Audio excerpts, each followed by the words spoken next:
And many of the critics of Islam, they quote the famous verse of the Quran of Surah Tawbah chapter 9 verse number 5, which says, wherever you find a kafir, you kill him.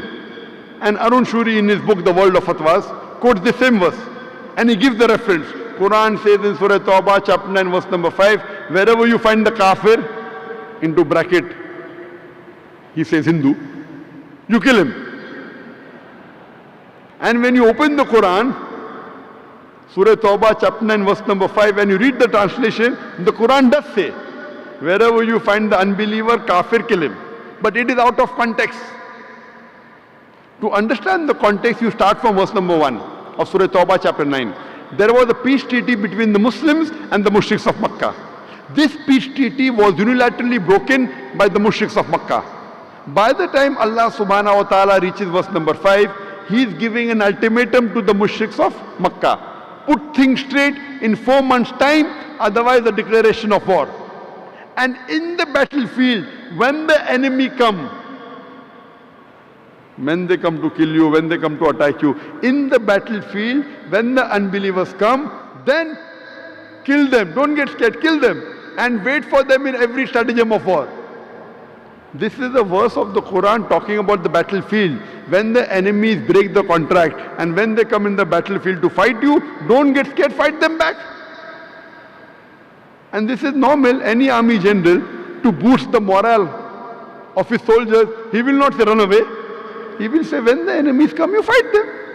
That is what the Quran says. It is a verse in the battlefield. It's taken out of context. And Arun Shuri, after quoting verse number 5, he jumps to verse number 7.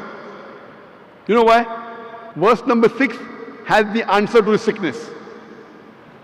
Surah Tawbah chapter number 9 verse number 6 says, if the unbelievers, if the enemies, if the kafir, if they want peace, if they want asylum, don't just give it to them, escort them to a place of security. If the enemy, if the unbelievers, if they want asylum, if they want peace, don't just give it to them, escort them to a place of security so that they may hear the word of Allah. Today, which army general will say this? Maximum we will tell his soldiers, if the enemy want peace, let them go. Here Quran said, don't let them go. Escort them to a place of security. And almost all the verses of the Quran, whenever it talks about fighting in the battlefield, the next verse says, peace is better. Whichever verse you pick up of the Quran, when it talks about fighting in the battlefield against the enemy, immediately next verse says, peace is better. Even this verse says, if the enemy want peace, give it to them. And the Quran is very explicit. The verse which was recited by the Qari in the beginning of the program, Surah Ma'idah chapter 5 verse number 32 says that if anyone kills any other human being, unless it be for murder or for spreading corruption in the land, it is as though he has killed the whole of humanity. And if anyone saves any human being, it is as though he has saved the whole nation. Here the Quran says, if any human being kills any other human being, whether Muslim or non-Muslim, any human being kills any other human being, whether Muslim or non-Muslim, unless it be for corruption, for spreading corruption, or for murder, it is as though he has killed the whole of humanity. And if anyone saves any human being, whether Muslim or non-Muslim, it is as though he has saved the whole of humanity.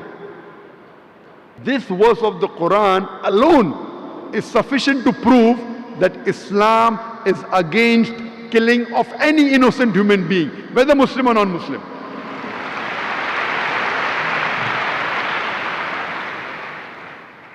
There is no other scripture in the world which says this, that if you kill one human being, you have killed the whole of humanity, and if you save one human being, you have saved the whole of humanity. Islam is so clear and explicit. Killing of any innocent human being is totally prohibited. And I remember in Bombay in 2006, I gave a talk on, is terrorism a Muslim monopoly? That's a different subject altogether.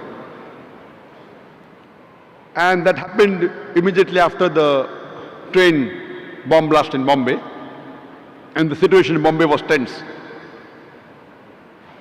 Here the police is telling me that why don't you give a talk to explain to the Muslims? And the Muslims are telling me, why don't you give a talk to the police to explain? You know, so I'm on the edge of a sword now.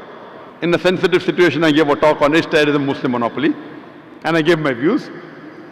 And during question and answer time, there was a Hindu who came and told that if I was a Muslim, you know, thousands of Muslims were killed in Gujarat, thousands of Muslim women were raped, and later on there was a bomb blast that takes place in Bombay. More than 180 people are killed, and it was in the newspaper that Muslims are behind this bomb blast.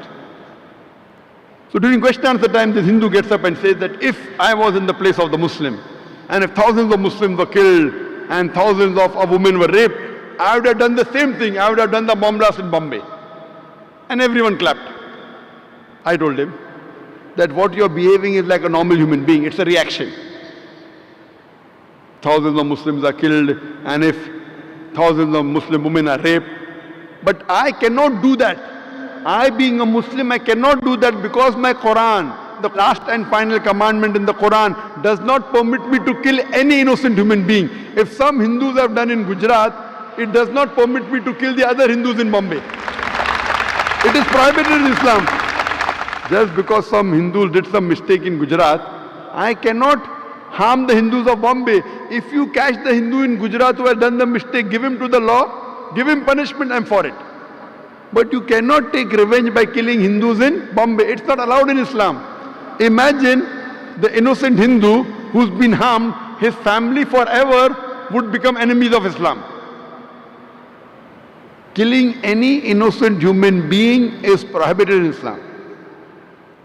And one more example, that when I was in UK, or when I was allowed to go to UK, I gave a talk on same topic, Islamic viewpoint on terrorism and jihad.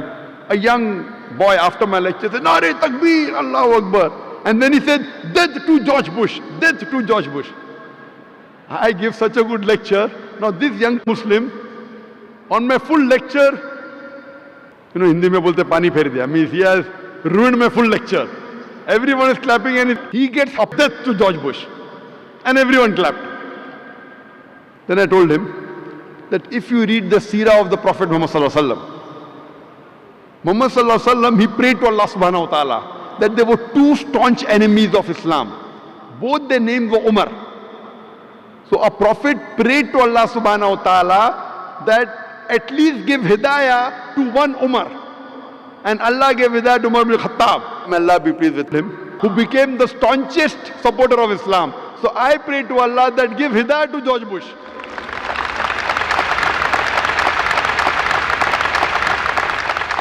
By killing him, we won't solve the problem.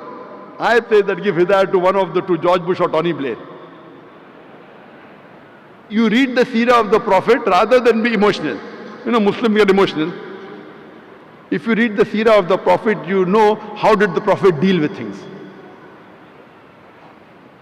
Allah says in the Quran, in Surah Baqarah, chapter number 2, verse number 190, that fight against those who fight you, but do not transgress, for Allah likes not those who are transgressors.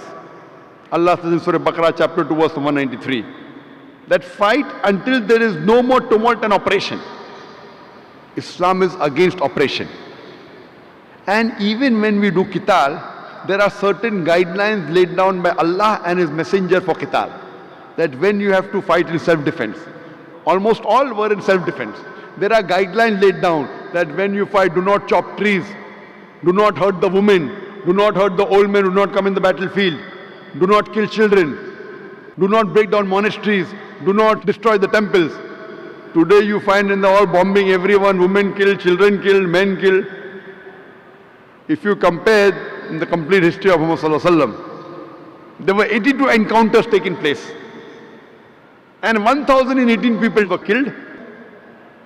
In World War I, more than 10 million people were killed. In World War II, more than 20 million people were killed. Compare this. Today, as I said, media is very powerful, can convert black into white, day into night. When the Christian nuns, when they cover the head, they are respected.